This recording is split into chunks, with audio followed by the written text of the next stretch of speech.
Arnold Schwarzenegger, Barry Bonds, and Lance Armstrong were all great athletes in the United States of America. Many of them were very successful in what they did, from being Mr. Olympian 7 years in a row, to hitting over 700 home runs in Major League Baseball, to winning 7 Tour de France titles and a bronze medal in the Olympic Games. But what most people didn't realize is that most of their accomplishments resulted from the use of performance-enhancing drugs. So today I'm going to tell you a little bit about the history of performance-enhancing drugs, the type of drugs, and the health risks involved in using them.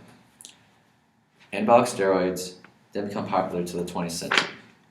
A German scientist by the name of Arnold Adolf Berthold became the first to discover the effects and importance of the male hormone testosterone. He discovered this by removing the testicles of cockerels, which is a type of bird. He discovered that the testicles play a key role in the hormone regulation in the male body. He found that by taking away the testicles from the bird, that the bird lost most of the male characteristics. In the 1930s, a German chemist by the name of Adolf Buchanan discovered the importance and effects of testosterone and the other hormone, androstenone. He was able to extract the hormone androstenone from the urine and find a way to purify it for more research. He then found a way to produce the first synthetic testosterone shot for humans. Research continued to grow, and by the 1930s, the world's first injections of testosterone propionate were administered to athletes in the Soviet Union. Both Arnold Buchanan and Leopold Ruzicka earned a Nobel Prize in 1939 for the research in chemistry. Anabolic steroid use became more and more common in the 1940s, and by the late 1960s, the use of anabolic steroids was in high heat in Olympic athletes, especially the weightlifters. Germany was then at the top of the list in steroid research and was leading all the athletic events around the world. Eventually, the United States caught up with steroid research and began administering steroids to their athletes. America then became one of the most rapidly growing steroid research countries in the world. Steroid use in sporting events became more and more common. People soon began to find out about performance-enhancing drugs and began drug testing all the athletes. So in the 1980s, the Anti-Drug Act was put in place, banning all anabolic steroid use in athletics. Steroid use then didn't become popular until the 21st century. According to the Drug Free Sports website, performance-enhancing drugs are any substances taken to perform better athletically. Today, a lot of young athletes want to strive to make themselves better at their sport, from football to basketball to baseball. Most have the dream to make it to the college level, the pro level, or even the Olympic Games. Since higher level sports are very competitive nowadays, a lot of young athletes feel that they won't make the cut. So by using performance-enhancing drugs, they feel like this will help them achieve their goals by becoming professional athletes. So what are the types of performance-enhancing drugs? Well, the most common types of performance-enhancing drugs include anabolic steroids and human growth hormones.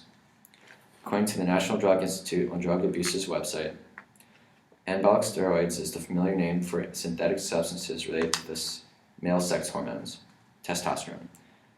Anabolic steroids promote the growth of skeletal muscles as well as sex characteristics of both males and females. Steroids may be given through a pill or injection in the arm.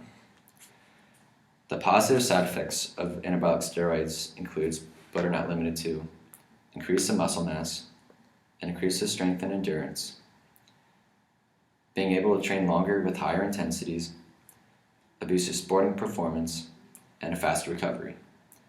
Another type of steroids include designer steroids, which are synthetic steroids that have been illegally created to be undetectable by current drug testings. According to my clinic's website, this type of enhancement drug specifically increases the muscle mass and performance of the athlete. But recent research has shown that this type of enhancement does not increase their strength abilities. What many athletes don't realize is that all performance-enhancing drugs have more catastrophic consequences than they might think. Serious health risks in both men and women include, but are not limited to, severe acne, tendinitis, liver tumors, high blood pressure, heart problems, aggressive behaviors, depression, HIV, and inhibited growth problems. Men specifically experience baldness, infertility, shrunken testicles, and prominent breasts. Women most often experience a deeper voice, an increase of body hair, baldness, and infrequent periods. Performance-enhancing drugs have been abused by many famous athletes across the country and the world. Most of the time, the media only finds out about their drug abuse years after the competition. Perhaps the most famous and recent case of all was about Lance Armstrong's struggle after battling cancer in biking competitions. According to the CNN Health website, the U.S. Anti-Doping Agency released more than 1,000 pages of evidence and doping allegations against Armstrong and his teammates during that time. Armstrong was convicted of abusing performance-enhancing drugs such as blood doping, erythropoietin, and corticosteroids.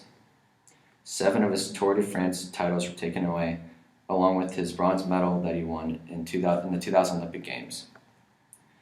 Barry Bonds, who was a former Major League Baseball player, was also accused of abusing anabolic steroids during his prime time in the early 21st century. Arnold Schwarzenegger, who was a former 7-time Mr. Olympian, even admitted of abusing performance-enhancing drugs such as anabolic steroids in the 1970s under his doctor's supervision. Anabolic steroid use was very common in the mid to late 20th century. Many athletes today still illegally use performance-enhancing drugs. Most athletes have the natural ability to do well in their sports without even using performance-enhancing drugs in the first place. So hopefully one day we will lower the use of these drugs in the year to come.